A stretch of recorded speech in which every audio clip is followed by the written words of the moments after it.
Avant de plonger dans cette histoire palpitante, si vous êtes prêt à vibrer d'émotion et à découvrir une vérité choquante, laissez un commentaire avec le chiffre 1 et abonnez-vous à la chaîne. Si vous hésitez, un simple like nous aidera à continuer. Restez jusqu'à la fin. Une révélation explosive vous attend dans une salle d'audience parisienne baignée par la lumière froide des lustres. Anna Dubois, une agente aguerrie du Bureau central d'investigation BCI, se dresse face à Jacques Lefebvre, un puissant préfet de police corrompu. La rage bouillonne dans ses veines, alors que Lefebvre, un homme arrogant, drapé dans son uniforme d'autorité, la toise avec un mépris glacial. Il ose la menacer, croyant écraser une simple accusatrice, ignorant qu'Anna est une enquêtrice d'élite armée d'un insigne du BCI et d'une détermination implacable. La foule retient son souffle, l'air chargé d'une tension électrique, lorsque Lefebvre, dans un accès de fureur, s'approche d'Anna, son regard venimeux crachant des insultes. Mais Anna, telle une lionne, riposte en brandissant son insigne, son geste défiant faisant trembler les murs de la salle. Une lettre anonyme glissée dans son sac la veille, révélant un complot pour la discréditer en falsifiant des preuves, attise encore sa colère. Cette injustice, cette tentative de salir son honneur, alimente un feu intérieur qui refuse de s'éteindre. Anna ne se bat pas seulement pour elle, mais pour toutes les victimes écrasées par un système pourri où des puissants comme Lefebvre manipulent la justice. Son regard perçant transperce Lefebvre, promettant de dévoiler ses crimes, tandis que le public captivé sent que ce procès est plus qu'une bataille judiciaire, c'est une révolte contre l'oppression. Cette confrontation marque le début d'un combat, où la vérité est une arme et Anna une guerrière, prête à tout risquer pour la brandir.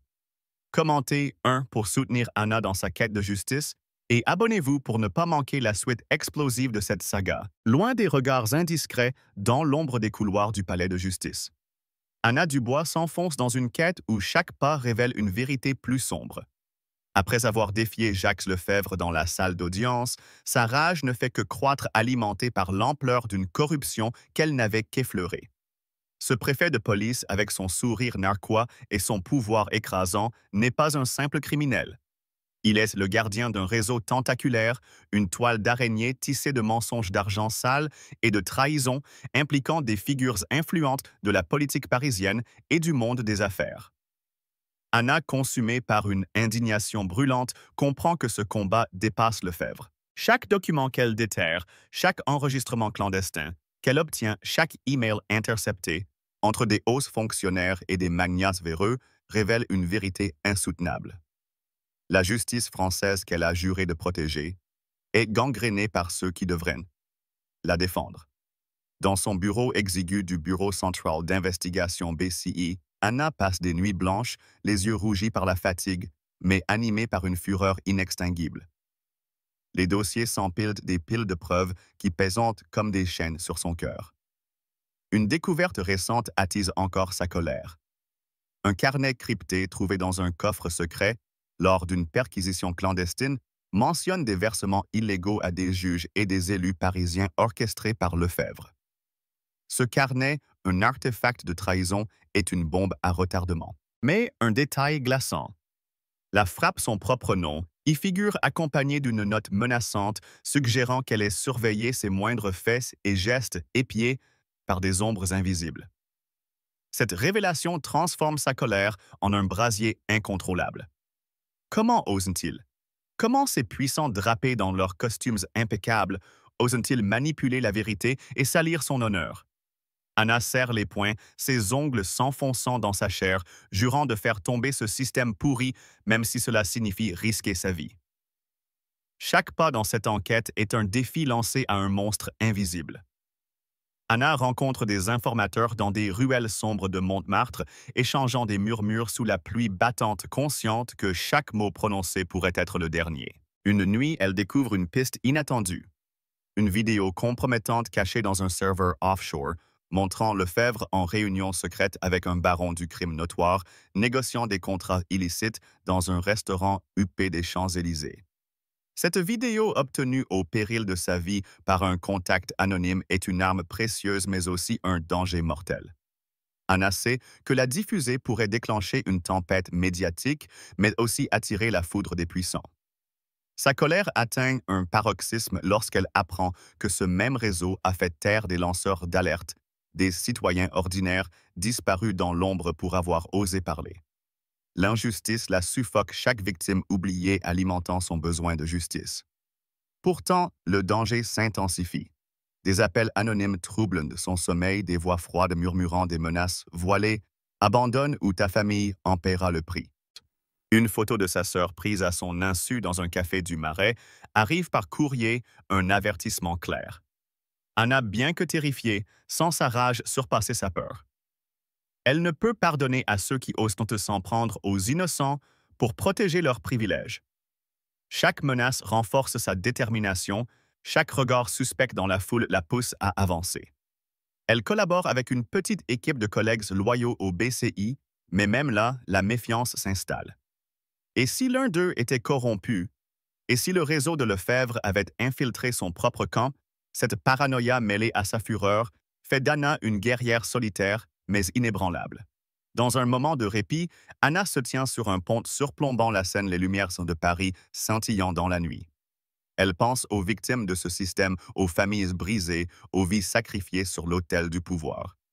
Sa colère n'est plus seulement personnelle, elle est celle d'un peuple trahi par ceux censés le protéger. Elle jure dans un souffle rageur de ne pas plier. Lefebvre et ses complices croient pouvoir l'intimider, mais ils sous-estiment une femme portée par une mission plus grande qu'elle. Chaque pièce du puzzle qu'elle assemble est un cri de révolte, un pas vers la destruction d'un empire de corruption. Anna sait que la route sera longue, mais elle est prête à tout sacrifier pour la vérité. Si cette histoire de courage et de révolte vous enflamme, commentez 1 pour soutenir Anna et abonnez-vous pour découvrir la suite de ce combat acharné. Partagez vos pensées ci-dessous et restez connectés pour une révélation choc dans le prochain épisode. Ne manquez pas la suite, elle vous laissera sans voix. Alors que la nuit parisienne enveloppe la ville d'un voile de mystère, Anna Dubois se retrouve face à un gouffre de trahison qui menace de l'engloutir. Après avoir affronté Jacques Lefebvre dans la salle d'audience et découvert l'ampleur du réseau criminel qu'il protège, Anna est secouée par une blessure bien plus profonde, la défection apparente de sa plus proche alliée, Emily Stone. Dans la lumière crue du palais de justice. Emily, sa collègue et amie de longue date au Bureau Central d'Investigation BCI, se lève lors du procès et avec une froideur glaçante prend la défense de Lefebvre. Ces mots acérés comme des lames déchirent dans le cœur d'Anna. Comment Emily, celle qui a partagé ses nuits blanches, a décrypté des dossiers, qui a juré de combattre l'injustice à ses côtés, peut-elle trahir ainsi? La colère d'Anna explose un volcan de rage et de douleur qui menace de la consumer. Elle sent le sol se dérober sous ses pieds, chaque regard dans la salle d'audience amplifiant son sentiment d'isolement. Cette trahison n'est pas seulement personnelle, elle ébranle sa foi en la justice qu'elle a juré de défendre. Dans les couloirs labyrinthiques du BCI, Anna arpente son bureau, les poings serrés, incapable de calmer la tempête qui fait rage en elle. Chaque souvenir d'Emily, leurs discussions passionnées dans les cafés de Saint-Germain, leur promesse de changer le système, devient une plaie ouverte. Une nouvelle découverte attise encore sa fureur. Un message codé intercepté par un informateur révèle qu'Emily a rencontré Lefebvre en secret dans un hôtel discret du 16e arrondissement juste avant le procès. Ce détail, comme un poignard planté dans son dos, intensifie la méfiance d'Anna. Et si Emily était corrompue depuis le début? Et si leur amitié n'était qu'une façade, un piège tendu par le réseau de Lefebvre pour la neutraliser? La rage l'aveugle, mais elle refuse de céder au désespoir. Elle fouille frénétiquement dans leurs anciennes conversations, rejouant chaque mot, chaque regard d'Emily à la recherche d'un indice qu'elle aurait manqué. Une note manuscrite glissée dans un dossier qu'Emily lui avait remis attire son attention, un avertissement énigmatique: « Ne faites confiance à personne, pas même à moi. » Ce message ambigu et troublant fait bouillir son sang. Était-ce une mise en garde sincère ou une manipulation de plus? Anna, seule dans son appartement, donnant sur les toits de Montparnasse sans que la colère se mêlait à une douleur sourde. Elle fixe une photo d'elle et Emily lors d'une formation au BCI, leur sourire plein d'espoir, contrastant cruellement avec la réalité actuelle. La trahison d'Emily n'est pas seulement un coup porté à leur amitié, mais une attaque contre tout ce pourquoi Anna s'est battue. Elle se remémore les victimes du réseau de Lefebvre, des familles ruinées, des lanceurs d'alerte réduits au silence. Et sa fureur redouble. Ces puissances, ces traîtres, croient pouvoir la briser, mais ils ignorent dans la tempête qu'ils ont déclenchée en elle. Anna refuse de plier. Elle décide de confronter Emily, mais pas directement. Dans un mouvement audacieux, elle pirate le système de messagerie interne du BCI, découvrant une série d'échanges cryptés entre Emily et un contact inconnu. Ces messages, bien que vagues, suggèrent qu'Emily joue un double jeu, mais dans quel camp? Cette incertitude alimente la rage d'Anna, qui se sent piégée dans un échiquier où chaque pièce peut être un ennemi. Pourtant, au cœur de cette tempête, Anna trouve une lueur de détermination. Elle ne peut se permettre de s'effondrer, pas maintenant, pas quand tant de vies dépendent de sa quête de vérité. Elle rencontre un ancien collègue, un vétéran du BCI nommé Marc Durand, dans un bistrot discret près de la place de la Bastille. Marc, un homme buriné par des années de combats contre la corruption, lui confie une information explosive. Emily pourrait être impliquée dans une opération secrète, mais il n'a aucune preuve concrète. Cette révélation, loin d'apaiser Anna, attise son indignation. Pourquoi Emily ne lui a-t-elle rien dit? Pourquoi la laisser dans l'obscurité seule face à ce gouffre de doute? Anna sent que chaque pas dans cette enquête est un fil tendu au-dessus d'un abîme, mais sa colère, comme un carburant, la pousse à avancer. Elle jure de découvrir la vérité sur Emily, même si cela signifie fouiller dans les recoins les plus sombres du réseau de Lefebvre. Dans les rues pluvieuses de Paris, Anna suit une piste menant à un entrepôt abandonné près de la Seine où elle espère trouver des réponses. Chaque ombre dans la nuit, chaque bruit de pas derrière elle intensifie sa paranoïa et sa rage. Elle ne peut pardonner à Emily d'avoir ébranlé sa confiance, d'avoir fait vaciller les fondations de tout ce qu'elle croyait. Mais au fond d'elle, une petite voix persiste, et si Emily agissait pour une cause plus grande, cette question insupportable alimente un brasier de colère et de détermination. Anna sait que cette trahison réelle ou feinte est un test de sa résilience. Elle ne reculera pas avant d'avoir démasqué chaque mensonge, chaque manipulateur, chaque traître. Sa fureur est son arme et elle est prête à l'utiliser pour faire tomber ceux qui se dressent contre la justice. Sous la pluie battante qui inonde les pavés parisiens, Anna Dubois, rongée par la trahison, se tient au bord d'un précipice émotionnel, mais une vérité inattendue va tout bouleverser. Après avoir découvert le message énigmatique d'Emily Stone, ne fait confiance à personne, pas même à moi, et les échanges cryptés suggérant un double jeu, la fureur d'Anna atteint des sommets vertigineux. La douleur de la défection apparente de sa meilleure amie au Bureau Central d'Investigation BCI se mêle à une rage incandescente contre le système corrompu incarné par Jacques Lefebvre. Mais dans une salle exiguë du siège du BCI, éclairée par une lampe vacillante, une révélation fracassante vient ébranler toutes ses certitudes. Emily, les yeux lourds de fatigue et de regret, entre et avoue, elle n'a jamais trahi Anna. Elle est une agente infiltrée, missionnée en secret pour pénétrer le réseau criminel de Lefebvre. Cette confession, comme un coup de tonnerre, transforme la colère d'Anna en un mélange explosif de soulagement et d'indignation. Pourquoi Emily a-t-elle gardé le silence? Pourquoi l'a-t-elle laissé souffrir dans le doute seul face à un ennemi aussi redoutable? Anna, les poings serrés, sent son cœur marteler sa poitrine, prête à exploser sous le poids de cette vérité.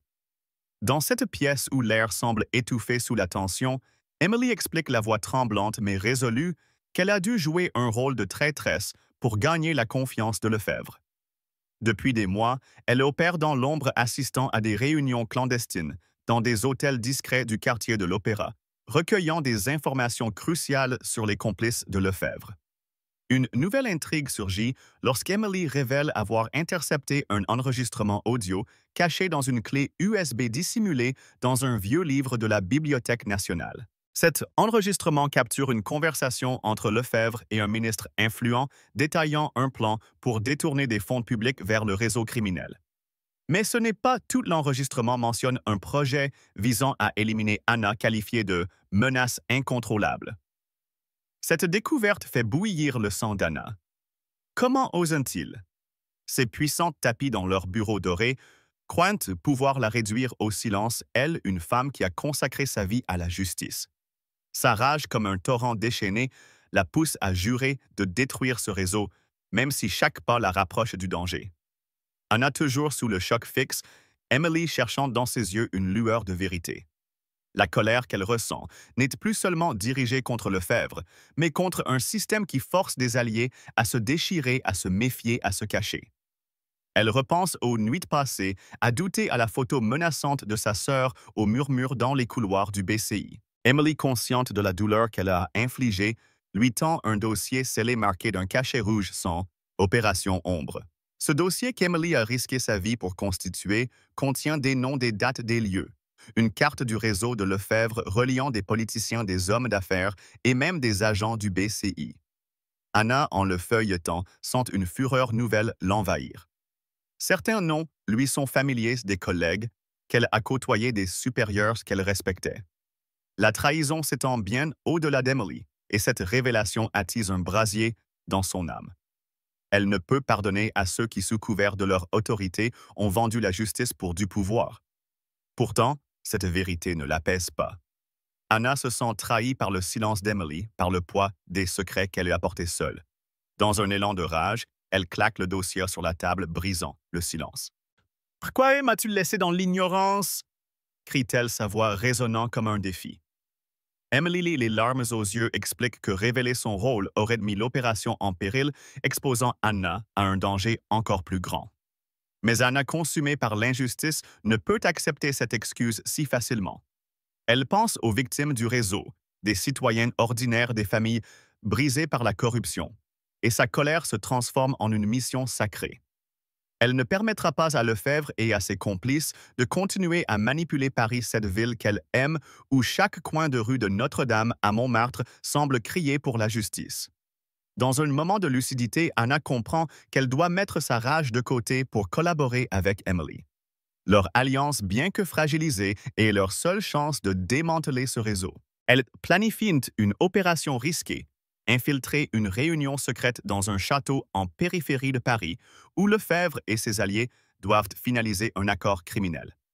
Anna sait que ce sera un piège mortel, mais sa fureur la porte. Elle imagine les visages des puissants, leurs rires arrogants, leurs mains tachées de corruption, et elle jure de les faire tomber. Chaque pas dans cette mission est un cri de révolte, une promesse de ne jamais céder. Anna, portée par une colère qui transcende sa douleur, devient une force inarrêtable, prête à affronter l'obscurité pour ramener la lumière dans un système pourri. Dans l'obscurité oppressante d'un entrepôt désaffecté en banlieue parisienne, Anna Dubois lutte pour garder son sang-froid, sa rage devenant son seul rempart contre la peur. La révélation d'Emily Stone confessant son rôle d'agente infiltrée pour démanteler le réseau criminel de Jacques. Lefebvre a laissé Anna dans un tourbillon de colère et de confusion. La douleur de la trahison feinte d'Emily combinée à la découverte du dossier Opération Ombre et de l'enregistrement compromettant a attisé un feu inextinguible en elle. Mais ce feu s'est mis à l'épreuve lorsque, dans une embuscade orchestrée par les sbires de Lefebvre, Anna est arrachée à la sécurité relative de son enquête. Kidnappée en pleine nuit alors qu'elle suivait une piste près du canal Saint-Martin, elle est jetée dans l'arrière d'une camionnette noire, les mains liées, le cœur battant à toute rompre. La fureur qui l'anime n'est pas seulement dirigée contre ses ravisseurs, mais contre l'injustice d'un système qui permet à des criminels comme Lefebvre de manipuler Paris comme une marionnette. Chaque secousse du véhicule, chaque murmure menaçant des hommes masqués attise sa rage, la transformant en une force brute prête à exploser. L'entrepôt, un labyrinthe de béton fissuré et de machines rouillées, devient le théâtre de sa captivité. Anna, attachée à une chaise, sent l'odeur de moisi et d'huile qui imprègne l'air, mais son esprit reste affûté comme une lame. Ces ravisseurs des mercenaires apposés à la solde de Lefebvre la narguent, leur voix chargée de mépris. « Tu croyais pouvoir nous arrêter Dubois » ricane l'un d'eux, son arme scintillant sous la lumière d'une ampoule vacillante. Mais Anna, malgré la douleur des cordes qui mordent ses poignets, refuse de céder. Sa colère, un volcan en éruption, est alimentée par une découverte glaçante parmi les objets saisis sur l'un des ravisseurs. Elle aperçoit un badge du BCI marqué d'un symbole étrange, un œil gravé entouré de flammes. Ce symbole qu'elle avait vu dans le dossier d'Emily suggère une conspiration bien plus vaste, impliquant peut-être des traîtres au sein même de son agence. Cette trahison potentielle au cœur de l'institution qu'elle sert fait bouillir son sang. Comment osent-ils? Comment un système censé protéger les citoyens peut-il être si profondément corrompu, prêt à sacrifier ses propres agents pour protéger des criminels? Anna, dans un effort surhumain, garde son calme mémorisant chaque détail. Les visages masqués, les accents, les bruits de pas. Elle sait que sa survie dépend de sa vigilance. Une nouvelle intrigue se dévoile lorsqu'un des ravisseurs laisse échapper un indice crucial, une mention d'un rendez-vous au château, un lieu où Lefebvre prévoit de rencontrer ses complices pour finaliser un transfert d'argent massif. Ce château, situé dans la vallée de la Loire, est un symbole de l'opulence des puissants que Anna méprise. Cette information arrachée au milieu de sa captivité devient une lueur d'espoir, mais aussi un rappel cruel de l'ampleur du réseau qu'elle combat. Sa rage atteint un paroxysme lorsqu'un des hommes, dans un accès de cruauté, lui montre une vidéo en direct de sa sœur, filmée à son insu dans un café du Marais. Continue, et elle sera la prochaine, grogne-t-il. Cette menace visant l'innocence de sa famille transforme la colère d'Anna en une force presque surnaturelle. Elle jure dans un souffle rauque que Lefebvre et ses complices paieront pour chaque vie qu'ils ont brisée. Pendant ce temps, à Paris, Emily Stone, rongée par l'angoisse, orchestre une opération de sauvetage depuis le siège du BCI. Utilisant les informations du dossier Opération Ombre, elle guide une équipe d'élite vers l'entrepôt. Mais la mission est semée d'embûches, des pièges tendus par les hommes de Lefebvre, des routes bloquées et des communications brouillées. Emily, consciente que chaque seconde compte, transmet un message codé à l'équipe utilisant un vieux canal radio que seules les agences de confiance connaissent. Ce message, intercepté par Anna à travers un talkie-walkie, abandonné par un ravisseur négligent, lui donne un sursaut d'espoir. Elle entend la voix d'Emily ferme mais teintée de désespoir. « Tiens, bon, Anna, on arrive. » Ces mots, bien que réconfortants, ravivent aussi sa fureur. Pourquoi a-t-elle dû endurer cette épreuve seule? Pourquoi le système permet-il à des criminels de la réduire à une prisonnière dans sa propre ville? Anna, dans un acte de défi, commence à manipuler ses ravisseurs, jouant sur leur arrogance. Elle feint la faiblesse, mais ses yeux brûlent d'une détermination farouche. Elle repère une faiblesse dans leur défense, une porte mal verrouillée à l'arrière de l'entrepôt. Sa rage canalisée en une stratégie froide la pousse à tenter une évasion risquée. Alors que les coups de feu éclatent au loin, signe de l'arrivée imminente de l'équipe du BCI, Anna se libère partiellement de ses liens, prête à se battre pour sa vie. Chaque mouvement est un cri de révolte contre ceux qui croient pouvoir la briser. Paris, avec ses lumières scintillantes et ses rues chargées d'histoire, mérite mieux qu'un système corrompu. Anna, portée par une colère qui transcende la peur, devient une tempête prête à tout balayer sur son passage. Dans la lumière crue du palais de justice, où les échos des pas résonnent comme des battements de cœur, Anna Dubois se tient droite, un brasier de colère brûlant dans ses yeux. Après son évasion audacieuse de l'entrepôt où les sbires de Jacques Lefebvre l'avaient retenue. Captive, Anna, portée par une rage inextinguible, revient dans l'arène judiciaire avec une détermination renforcée. La découverte du badge du BCI, marqué d'un œil entouré de flammes, et la menace contre sa sœur ont transformé sa fureur en une force implacable, prête à abattre le mur de corruption érigé par Lefebvre. Ce préfet de police, avec son arrogance drapée d'uniforme, n'est plus seulement un ennemi personnel, mais le symbole d'un système pourri qui a trahi Paris et ses citoyens. Alors que la salle d'audience se remplit, Anna, aux côtés d'Emily Stone, sa collègue infiltrée dont la loyauté a été clarifiée, s'apprête à livrer une bataille décisive. Leur arsenal, un dossier accablant, des enregistrements compromettants et une volonté de fer pour faire tomber Lefebvre et son réseau criminel. Chaque regard dans la foule, chaque murmure des avocats de la défense attise la colère d'Anna qui jure de ne pas laisser ce système corrompu l'emporter. Le procès, retransmis en direct sur les chaînes nationales, devient le théâtre d'une confrontation explosive. Anna, les poings serrés, présente des preuves irréfutables. L'enregistrement audio trouvé par Emily dans un livre de la Bibliothèque nationale, révélant des accords illicites entre Lefebvre et un ministre influent, ainsi que des documents bancaires découverts dans un coffre secret détaillant des transferts de fonds vers des comptes offshore. Mais une nouvelle intrigue surgit électrisant. L'audience Anna dévoile un journal intime arraché à un complice de Lefebvre lors de son évasion. Ce journal écrit dans un code complexe expose un scandale sans précédent.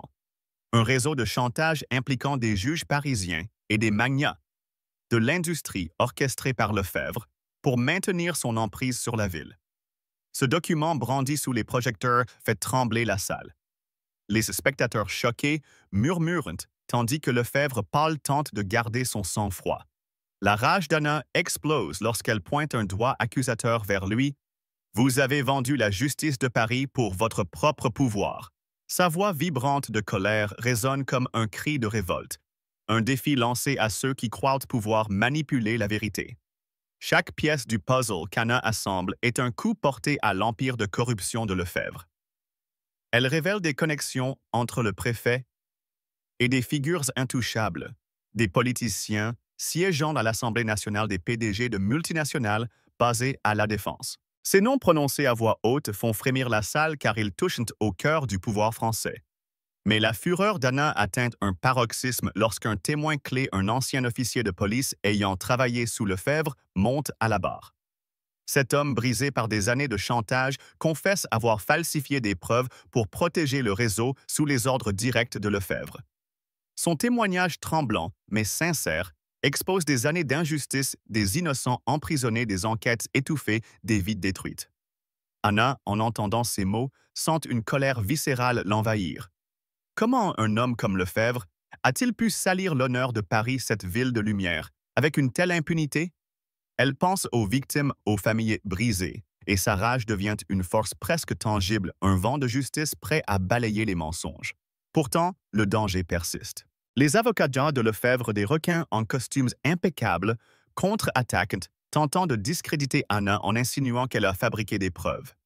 Une rumeur propagée par les complices de Lefebvre circule dans les médias. Anna serait impliquée dans une vendetta personnelle. Cette attaque mesquine et calculée fait bouillir son sang. Elle sait que ces accusations sont des mensonges, mais elle menace de détourner l'attention de la vérité. Emily, à ses côtés, joue un rôle crucial apportant des contre-preuves tirées de son infiltration des enregistrements de conversations où Lefebvre ordonne la diffamation d'Anna. Ce soutien, bien que vital, n'apaise pas complètement la fureur d'Anna. Elle ne peut pardonner à ceux qui, depuis leur bureau luxueux du 8e arrondissement, osent salir son nom pour protéger leurs privilèges. Chaque mot prononcé par la défense est une insulte, un défi à sa mission de restaurer la justice. Le verdict tombe enfin comme un coup de tonnerre. Jacques Lefebvre est reconnu coupable de corruption et de protection d'une organisation criminelle. La salle éclate en murmures, certains de soulagement, d'autres de choc. Anna, immobile, sent une vague de satisfaction, mais sa colère ne s'éteint pas. Cette victoire, bien que monumentale, n'est qu'un pas dans une guerre plus vaste.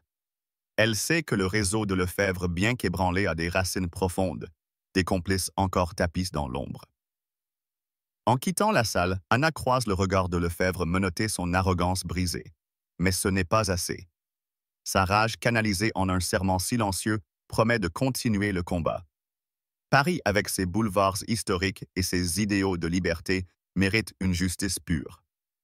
Anna, portée par une colère qui refuse de plier, devient un symbole de révolte contre l'injustice, prête à affronter les tempêtes à venir. Si cette victoire contre la corruption vous a fait vibrer, commentez 1.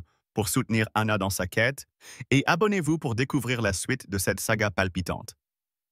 Partagez vos émotions dans les commentaires et restez connectés pour un rebondissement qui changera tout dans le prochain épisode. Seule dans son appartement donnant sur les toits scintillants de Paris, Anna Dubois fixe l'horizon où les lumières de la ville ne peuvent apaiser la tempête de rage qui bouillonne en elle. La victoire judiciaire contre Jacques Lefebvre, le préfet de police corrompu, a été un triomphe retentissant marqué par la révélation du journal codé et du témoignage accablant d'un ancien officier. Pourtant, cette conquête célébrée dans les couloirs du palais de justice n'apporte à Anna qu'un répit amer. La condamnation de Lefebvre n'a pas effacé les cicatrices profondes laissées par son combat. Chaque nuit, les souvenirs de sa captivité dans l'entrepôt, les menaces contre sa sœur et la trahison feinte d'Emily Stone ravivent une colère brûlante mêlée d'une douleur sourde. Anna, agenouillée devant une boîte contenant des lettres non envoyées à sa famille, sent une fureur viscérale monter en elle. Comment un système censé incarner la justice de la République française a-t-il pu la pousser à sacrifier tant de sa vie personnelle? Chaque relation brisée, chaque moment volé avec sa mère et sa sœur est une blessure infligée par ceux qui protègent la corruption et cette injustice la consume.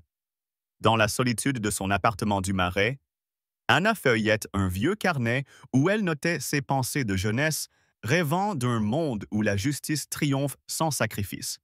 Ses rêves, autrefois pleins d'espoir, contrastent cruellement avec la réalité. Une découverte récente attise encore sa rage. Un rapport interne du Bureau central d'investigation BCI obtenu par une source anonyme révèle que des collègues haut placés ont tenté de saboter son enquête sur Lefebvre, falsifiant des rapports pour protéger leurs propres intérêts. Ce document marqué du même symbole d'œil, entouré de flammes aperçues lors de sa captivité, confirme que la corruption s'étend au cœur même du BCI. Cette trahison institutionnelle, venant de ceux qu'elle considérait comme des alliés, fait bouillir son sang. Comment osent-ils, ces gardiens de la loi qui déjeunent dans les brasseries chics de Saint-Germain et paradant dans les bureaux du ministère, ont-ils oublié les citoyens qu'ils jurent de protéger? Anna, les poings serrés, sent une colère explosive l'envahir, une révolte contre un système qui sacrifie ses idéaux pour le pouvoir. Chaque souvenir de sa lutte, les nuits blanches à décrypter des preuves, les regards méfiants de collègues, les menaces anonymes glissées sous sa porte, alimente un feu inextinguible. Anna pense à sa sœur, dont la photo dans un café du Marais utilisée comme arme par les sbires Lefebvre hante encore ses cauchemars. Cette violation de l'intimité de sa famille, ce chantage ignoble, transforme sa rage en une mission sacrée. Elle ne peut pardonner à ceux qui, depuis leur bureau luxueux de l'avenue Montaigne, manipulent la vérité pour protéger leurs privilèges. Pourtant, au milieu de cette fureur, Anna fait face à un dilemme intérieur. Dans un moment de vulnérabilité, elle découvre une lettre de sa mère cachée dans un tiroir implorant Anna de rentrer à la maison, de choisir une vie plus paisible. Ces mots pleins d'amour et d'inquiétude perçant son armure. Anna, les larmes aux yeux, sent sa colère se heurter à une douleur profonde. A-t-elle sacrifié trop pour une justice qui semble toujours hors de portée? Cette question, comme un poignard, la déchire, mais elle refuse de céder. Dans un élan de défi, Anna décide de transformer sa rage en action. Elle s'engage dans une nouvelle enquête visant les complices de Lefebvre encore en liberté. Une piste l'amène à un club privé près de la place Vendôme où des figures influentes se réunissent pour orchestrer leur manigance, infiltrées sous une fausse identité. Anna assiste à une conversation où un député influent mentionne un plan pour étouffer les réformes judiciaires qu'elle défend. Cette découverte, comme une étincelle sur de l'essence, ravive sa fureur. Elle imagine les victimes de ce système, des ouvriers licenciés injustement, des familles expulsées, des lanceurs d'alerte réduits au silence. Et sa colère devient une force indomptable. Elle jure dans un souffle rageur de ne pas laisser ses puissants détruire l'espoir de justice qu'elle porte pour Paris. Anna sait que ce combat la condamne à une solitude croissante. Ses amis d'enfance autrefois proches se sont éloignés, incapables de comprendre son obsession pour la vérité. Sa mère, dans un appel récent, a pleuré suppliant Anna de ne pas risquer sa vie. Mais chaque sacrifice, chaque nuit sans sommeil, est un tribut payé pour les sans-voix, ceux que le système écrase sans remords. Anna, debout face à la fenêtre, contemple les lumières de Notre-Dame, au loin symbole d'une ville qu'elle refuse de voir sombrer dans la corruption. Sa rage, loin de l'affaiblir, devient son armure. Elle ne combat pas seulement pour elle, mais pour chaque citoyen trahi par un système qui favorise les puissants. Chaque pas dans cette guerre est un cri de révolte, un refus de plier face à l'injustice. Anna, portée par une colère qui transcende la douleur, se promet de continuer, même si cela signifie marcher seule dans l'obscurité. Dans une salle de réunion austère du siège du Bureau central d'investigation, Anna Dubois se tient face à une nouvelle génération d'agents, son regard brûlant d'une colère intacte. La victoire contre Jacques Lefebvre, arraché dans l'arène judiciaire, et les sacrifices personnels qui ont marqué son chemin, la solitude, les lettres non envoyées à sa famille, la découverte de trahison au sein du BCI ont forgé en Anna une détermination farouche. Mais cette victoire n'est qu'une étape dans une guerre plus vaste contre la corruption qui gangrène le système judiciaire français. Sa rage, loin de s'éteindre, s'intensifie face à l'idée que des complices de Lefebvre, tapis dans l'ombre, continuent de manipuler Paris. Anna, désormais une figure de proue, s'engage à réformer ce système pourri, jurant de restaurer une justice digne des idéaux de la République. Chaque regard qu'elle pose sur les jeunes recrues est un défi. Ils doivent devenir les gardiens d'un avenir plus juste, et elle ne tolérera aucun compromis. Anna lance une campagne audacieuse pour transformer le système judiciaire proposant des réformes radicales. Transparence des procès, protection renforcée des lanceurs d'alerte et surveillance stricte des fonctionnaires. Une découverte récente attise sa fureur. Un dossier secret déniché dans les archives du ministère de la Justice révèle que des réformes similaires ont été étouffées par le passé, sabotées par des lobbies puissants liés à l'élite parisienne. Ce complot orchestré depuis des salons huppés du 16e arrondissement fait bouillir son sang. Comment osent-ils? Ces bureaucrates qui sirotent du champagne place de l'Étoile tout en écrasant les espoirs des citoyens croient-ils pouvoir perpétuer cette injustice impunément? Anna, les poings serrés, canalise sa colère dans une initiative audacieuse. Elle crée un programme de formation pour les jeunes agents du BCI, partageant son expérience des combats contre Lefebvre et ses complices. Dans une salle de l'École nationale de la magistrature, elle enseigne la résilience face à la corruption, racontant comment elle a survécu à l'entrepôt, défié les traîtres et tenu tête à un système qui voulait la briser. Mais la lutte est loin d'être finie. Anna découvre que des agents du BCI corrompus par le réseau de Lefebvre tentent de saboter ses réformes en répandant des rumeurs sur son intégrité. Une note anonyme glissée sous la porte de son bureau l'accuse de collusion avec des criminels, une calomnie visant à discréditer ses efforts. Cette attaque sournoise ravive sa rage. Elle imagine les victimes du système, des Parisiens ordinaires, des familles spoliées, et sa colère devient une force motrice. Anna riposte en formant une coalition avec des avocats intègres et des associations citoyennes organisant des réunions secrètes dans un café discret du quartier latin. Là, elle planifie une contre-attaque, exposer les saboteurs via une enquête publique, forçant le système à se purifier de l'intérieur. Chaque mot qu'elle prononce aux recrues est un cri de révolte, la justice ne peut être achetée. Paris, avec ses idéaux de liberté, mérite mieux qu'un système corrompu par l'avidité. Anna sait que ces réformes rencontreront une résistance féroce. Les puissants, retranchés dans leurs bureaux de l'avenue Foch, ne céderont pas facilement. Mais sa colère forgée par les trahisons et les sacrifices est son arme. Elle ne combat pas pour la gloire, mais pour les sans-voix, ceux que le système a abandonnés. En regardant les jeunes agents, Anna voit un espoir, une génération prête à reprendre le flambeau. Sa rage canalisée en une vision d'un avenir plus juste la pousse à continuer malgré les obstacles. Paris, ville de lumière, sera le théâtre de sa révolution, et Anna ne s'arrêtera pas tant que la justice ne prédominera pas.